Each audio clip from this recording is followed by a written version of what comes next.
Hello दोस्तों, welcome back to favorite channel forest blaster. मैं हूं आपका होस्ट एवी।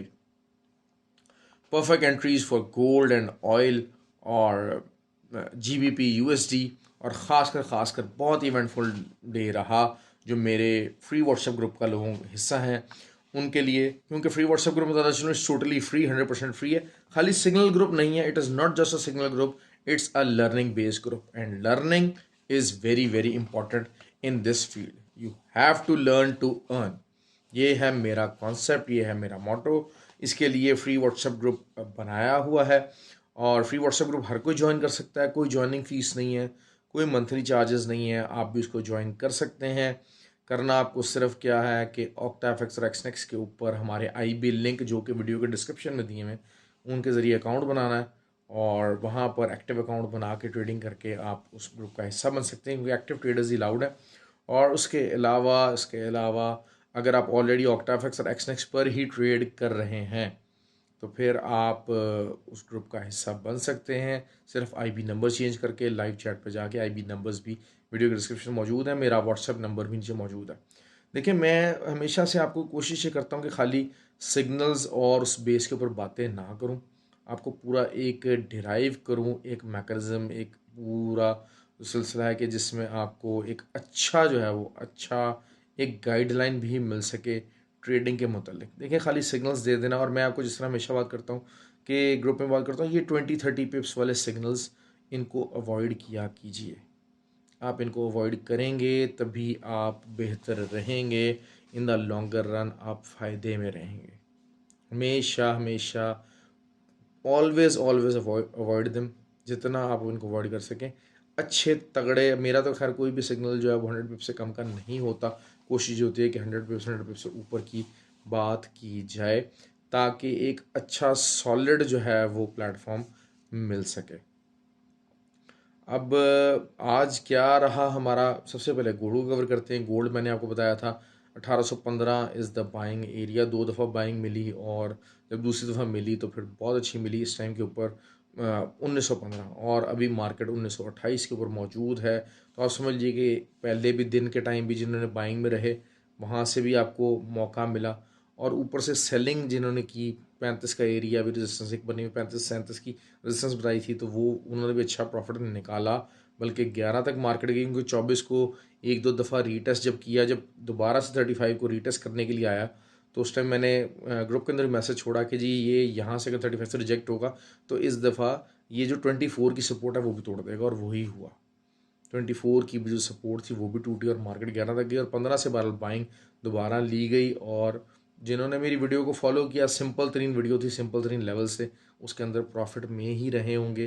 किसी सूरत भी उन लेवल से हट के मार्केट नहीं चली, और एक बहुत ज़्यादा आइडियल सिनेरियो रहा, बहुत अच्छा जो है वो दिन गुजरा। तो ऑयल के ऊपर मैंने आपको कहा था कि मार्केट 82.5 की तरफ जाएगी और वहाँ से रिजेक्शन ले सकती है। वहाँ तक गई भी, जिन्होंने बाय ली उनको भी प्रॉफिट रहा, और वहाँ जिन्होंने सेल ली तो उनको भी प्रॉफिट रहा। और 100 पिप्स तो प्रॉफिट बड़े आराम आराम से ऑयल ने बाइंग सेलिंग दोनों में दिया। जो तंगी हुई हमें वो हुई नैस्डैक पे हमारा एसएल हिट हुआ, और थोड़ा सा तंग किया उसने नैस्डैक ने। और देख लेते हैं बहरहाल के जी कल क्या हो सकता है। बहरहाल ये कि SLs are the part of the game. GBP USD मैंने आपको कहा था कि 1.242 से अगर आप इसको सेल करेंगे तो आपको अच्छी सेलिंग मिलेगी। तकरीबन तकरीबन 70-80 पिप्स आपको जीबीपी यूएसडी में मिल गए। अभी भी मार्केट नीचे ही खड़ी हुई है, 1.23 और समथिंग ऑड नंबर के ऊपर है। तो अभी भी अगर जिन्होंने अगर ऊपर से सेलिंग ली थी 70-80 पिप्स आराम से वो जीबीपी यूएसडी में भी प्रॉफिट में है। एक्सएनजी को मैं कवर नहीं कर सका, भूल गया, लेकिन एक्सएनजी हैज़ रिस्पॉन्डेड। नॉर्मली एक्सएनजी की प्रैक्टिस क्या है, देखिए एक्सएनजी जो है वो एलएनजी जो है उसकी डिमांड रात के टाइम पे नहीं होती है नॉर्मली। वहाँ पर कोई अमेरिका के अंदर उसकी बहुत ज़्यादा ट्रेडिंग नहीं है, लेकिन द मोमेंट एशियन और यूरोपियन मार्केट जब खुलती है तो हमेशा ऑन द हाई साइड खुलती है। और कम से कम भी 100-150 पिप्स की मूवमेंट बड़े आराम से उसके अंदर बाइंग साइड पे आ रही है आजकल। आज भी मैंने तो खैर जो अपनी बाइंग थी उसमें तकरीबन जो है वो 120 पिप्स उसमें निकाले मैंने, और उसके अलावा अब भी मार्केट इवन के रात को लेट नाइट भी आज रिस्पॉन्ड करगी, तो it's a technical response rather than the demand based response. तो जो टेक्निकल एरिया था 3 का, जिसको आप कह लें बार लेके 2.99 ऑड पे भी जा रही है, लेकिन बार उसको ऑन द सेफर साइड 3 पे रखते हैं, तो वो रिस्पॉन्ड करना शुरू हो गया है। और फर्स्ट उसने रिस्पॉन्स दिया सेकंड रीटेस्ट के ऊपर, तो इंशाल्लाह भी इसको देखते हैं आगे कि क्या हो सकता है। अच्छा, अब सबसे पहले अच्छा मैं थोड़ा सा ये बताना चाह रहा था कि देखिए मार्केट में सीखना बड़ा ज़रूरी है। सिग्नल्स के पीछे भागते हैं, इधर भागते हैं उधर भागते हैं। आपको सिग्नल्स के पीछे ही भागना है तो आपको बेसिक अंडरस्टैंडिंग होनी चाहिए कि किस सिग्नल की क्या वर्थ है, क्या उसका फंडामेंटल है, क्या मामला किस तरह से चल रहे हैं। तो ये चीज़ें आपको देखना ज़रूरी होता है। कल यूएस डेटा में मैन्युफैक्चरिंग नंबर्स हैं, they are very important numbers, क्योंकि जब रिसेशन को हमने मॉनिटर करना है तो फिर मैन्युफैक्चरिंग नंबर्स अक्सर जो है manufacturing numbers, services numbers, PMI numbers, ये बहुत इंपॉर्टेंस इख्तियार कर जाते हैं। तो उसमें जो कंसेंसस है वो 44.2 का है। तो लेट्स सी कि क्या होता है, क्योंकि इसका ये इम्पैक्ट करेगा, अच्छा खासा इम्पैक्ट करेगा, और this can change the direction of the market particularly gold. तो मैं उसको बता देता हूँ, आपको डिस्कस कर देते हैं कि जी वो किस तरीके से उसका इम्पैक्ट आ सकता है। बहरहाल सबसे पहले जो सिंपल सिंपल जो सादी सादी ट्रेड्स हैं वो डिस्कस कर लेते हैं। ऑयल जो है उसने 82.5 से रिजेक्शन ली है और अभी इस टाइम पे 81.5 के पास पास मौजूद है। लेकिन अगर आप 4 आवर कैंडल्स देखते हैं तो बहुत ही ज़बरदस्त किस्म की बेरिश कैंडल्स ने खड़ी कर दी है। अब अगर आपको कहीं मॉर्निंग के अंदर 82 के पास भी ये मिल जाता है तो it's a good opportunity, I am telling you that, क्योंकि वही चीज़ है कि अच्छी खासी रिजेक्शन आई है। सेकेंड रीटेस्ट था 82.5 का। आई डू कंसिडर कि अच्छी खासी सॉलिड जो है वो बेरिश कैंडल्स क्लोज हुई हैं। अगर इंट्रा डे के ऊपर भी देखते हैं तो एक डॉजी जो है वो बन गई है और इट्स अ बेरिश साइन, और it may move around sideways. कि वही चीज़ है कि अगर आप 82.23 तक मार्केट जाती है, मुश्किल लग रही है लेकिन जा भी सकती है मॉर्निंग सेशन में अंदर। अगर वहाँ से अगर आपको सेलिंग मिलती है तो उसका TP 181.29 और फिर 80.10 और फिर 79.5 और फिर 78.5, इस तरीके से आप इनका रहेगा मामला। 82.5 एक इम्पॉर्टेंट जंक्शन है, उसका स्टेबलाइज रहना, उसका सेलर्स के लिए, बेयर्स के लिए उसको होल्ड करना, दैट इज़ वेरी इंपॉर्टेंट। और अभी बहरहाल जो आज की जो डेली कैंडल क्लोज हुई और लास्ट जो 4 आवर कैंडल्स क्लोज हुई हैं, they are the bearish candles, they are showing a huge activity of the bears at that level. तो अगर आपको कहीं इसके आसपास मिलता है तो आप ज़रूर सेलिंग ट्राई कीजिएगा उसके ऊपर का एसल दे के। तो you have to do that and it can give you good profit as well. ठीक हो गया। नैस्डैक जो है वो उसने बिल्कुल जिसे कहते हैं ना कि बुलिश टर्न ऑफ इवेंट्स लिया, और लेकिन ये है कि अब ये थोड़ी सी टेक्निकल जिसे कहा जाए कि इसमें करेक्शन, क्योंकि RSI भी जो है वो ओवरसोल्ड हो चुकी है, 4 आवर के ऊपर डाइवर्जेंस भी बन चुकी है और सारे मामला जो है ना काफ़ी ज़्यादा जो है वो ओवरबॉट वाली सिचुएशन आई हुई है। तो उसने भी बैलेंस थोड़ा बहुत करना है। तो बैलेंस के लिए दोबारा 700 तक आ सकता है, लेकिन वही बात है कि it's a very very police kind of a closing. और 12,000 250 और 300 का लेवल मुझे 12 अच्छा खासा नज़र आ रहा है, लेकिन यह कि 12,150 और 11,950 ये एक अच्छी तगड़ी रेजिस्टेंस मौजूद हैं।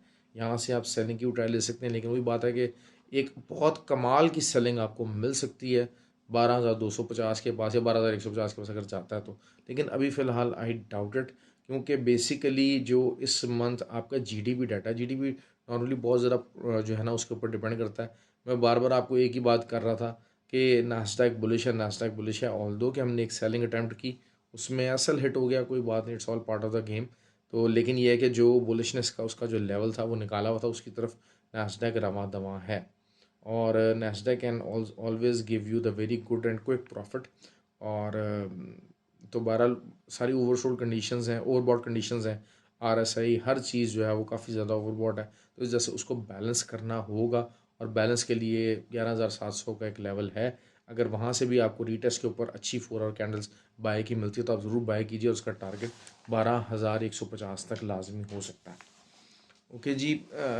जो करेंसी, अच्छा दूसरा कल मैंने DXY का कहा था आपको। DXY को मैंने बड़ा लिटरली कहा कि लोग कह रहे हैं जनाब ये 101 और 100 इधर उधर जा रहा है, लेकिन मैंने आपको क्या कहा कि DXY को आप अंडर एस्टिमेट मत कीजिएगा। It is not an easy nut to crack, और आज वही हुआ। DXY ने कमाल का रिबाउंड मारा है और बहुत अच्छा रिबाउंड उसने दिया है। तो और बिल्कुल एज़ पर एक्सपेक्टेशन, जिस तरह मैंने कल आपको कही थी, जो लोग DXY को ट्रेड करते हैं, मैंने आपको कहा था कि इसको बाय की तरफ देखिएगा, फ़िलहाल इसको सेलिंग की तरफ एकदम से मत देखिएगा, इतना आसान नहीं है अमेरिका की पॉलिसीज़ को, अमेरिका के रोल को, डॉलर के रोल को दुनिया से एलिमिनेट करना। It's a huge huge task, और वही चीज़ हुई है कि DXY ने अच्छा रिबाउंड दिया अगेंस्ट ऑल ऑड्स, पूरा यू टर्न मार के तो जनाब जो है वो 102 से ऊपर निकल गया। तो this is something to watch out for. अच्छा, अब जो सबसे कल की जो मुझे अच्छी और सिंपल एक ट्रेड नज़र आ रही है, वो नज़र आ रही है USD कैड की। USD कैड का मैंने आपको कहा था कि जी ये 133.3 और ये 2 का जो एरिया है ये बाइंग एरिया है, और यहाँ से कोई बहुत लंबी चौड़ी तो बाय नहीं निकली, लेकिन 133.7 तक मार्केट ज़रूर गई है, और ये बाय कीजिएगा, क्योंकि ऑयल अगर कल डाउन जाता है, जो कि मेरी एक्सपेक्टेशन है कि ऑयल डाउन जाएगा, तो कैनेडियन डॉलर वीक होगा, और once the Canadian dollar gets weaker तो फिर USD कैड के अंदर वही बात है कि 134.7 और 135.25 ये यहाँ और 135.5 के लेवल्स कल अचीव हो सकते हैं बड़े आराम से। अच्छा, यूरो ने आज जो है वो 1.09, जिस तरह मैंने आपको कहा था कि 1.10 का टारगेट नज़र आ रहा है यूरो का। यूरो ने क्लियर उन्होंने बात की है कि जी हमने 2 दफ़ा इंटरेस्ट रेट बढ़ाना है दोनों मीटिंग में, और 50 बेस पॉइंट बढ़ाना, तो they are aggressive towards the rate of interest increase. तो जिसकी वजह से obviously euro will perform much much better in in against dollar. तो इसमें जहाँ नीचे मिल रहा है, अगर आपको बाय की तरफ बैठना तो बैठिए। 110 111 जो है वो आपको इसी वीक के अंदर जाता नज़र आ जाएगा यूरो, बल्कि शायद उससे भी ज़्यादा ऊपर के लेवल्स। तो क्योंकि वही बात है कि पॉलिसी डिफरेंस है, फंडामेंटल्स बेसिकली जो है वो मार्केट के ऊपर रेजिस्टेंस तो मौजूद हैं, लेकिन फंडामेंटली जो मार्केट की डायरेक्शन होती है वो बता देती है। अगर आप थोड़ी बहुत ट्रेड आपको नेगेटिव होल्ड करनी पड़ती है, लेकिन फंडामेंटल डायरेक्शन और सपोर्ट आपको आपकी ट्रेड की तरफ हो, तो आपकी वो ट्रेड निकल जाती है। और आज मेरे एक वो कोलीग थे, तो वो भी बात करें तो हम लोग ये बात करते हैं कि जिस तरीके से, एक मैं बताता चलूँ कि जो ऑयल है ना, अक्सर वो जोन नहीं छोड़ता, जबकि गोल्ड जो है वो जोन छोड़ जाता है। तो दिस इज़ द क्वालिटी के अगर आप गोल्ड के किसी जोन के अंदर फंस गए विदाउट एसएल, तो आपको उस जोन के अंदर वापस आने में जो है वो काफ़ी जो है ना वो साल साल 2 2 साल लग जाते हैं। और यही चीज़ मैं बताता चलूँ कि यही करेंसी पेयर्स का मसला है। करेंसी पेयर्स एक दफ़ा जोन छोड़ जाते हैं, पर्टिकुलरली यूरो हो गया, GBP हो गया, अब ये थोड़ा सा बाइंग की तरफ जा रहे हैं और ये नीचे के जोन छोड़ गए हैं, तो फिर अब आप समझ लीजिएगा कि ये 5 5 साल तक उन जोन्स की तरफ दोबारा इनकी वापसी नहीं होनी है। और ये तो बड़े वर्स्ट जोन से, अगर यहाँ पर नीचे की तरफ कोई सेलिंग में बैठा हुआ है, तो वही बात है कि द ओनली थिंग इज़ के रिसेशन आएगा, तो DXY की अब ये 3 4 महीने अगर कोई नीचे से सेलिंग में फंसा हुआ है, तो उनके लिए कोई मुझे कोई इन्फॉर्मेशन दी लोगों ने कि सर हम नीचे से GBP में और यूरो में नीचे से सेल में फंसे हैं, तो हम क्या करें, मार्केट तो ऊपर जा रही है। तो मैंने उनको कहा कि जी द ओनली थिंग इज़ कि आपको रिसेशन का इंतज़ार करना पड़ेगा कि कब यूरोप अपनी रिसेशन अनाउंस करे, रिसेशन फिगर्स आए, और कब अमेरिका भी अपनी रिसेशन भी अनाउंस कर देता है, तो फिर क्या officially they are in recession, तो फिर आप समझ लीजिएगा कि DXY ऊपर जाएगा और फिर यूरो नीचे एक पुल बैक ले सकता है। तो उस टाइम पे आप उन जो सेल एंट्रीज़ हैं जो कि आपने नीचे से ली हुई हैं, उनसे आप निकल सकते हैं। अच्छा, अब आपको एक्सएनजी, जिस तरह मैंने आपको बताया कि रिस्पॉन्ड किया है उसने, एक्सएनजी को अगर दोबारा 3.045 कोई भी एरिया आपको मिलता है बाय करने का, बाय कीजिए। 100 150 पिप्स एक्सएनजी के लिए देना कोई मसले की बात ही नहीं है, कोई मसले की बात नहीं। इवन कि अभी भी अगर रात को जो है वीडियो से पहले पहले अगर कोई उसको अच्छे लेवल बाय कर लेता है, तो एक्सचेंज 3.35 का एरिया लगा सकता है। अभी बिल्कुल इंट्राडे का पॉइंट से बता रहा हूँ, तो 3.35 का एरिया इसका लग सकता है टेक्निकल ग्राउंड्स के ऊपर।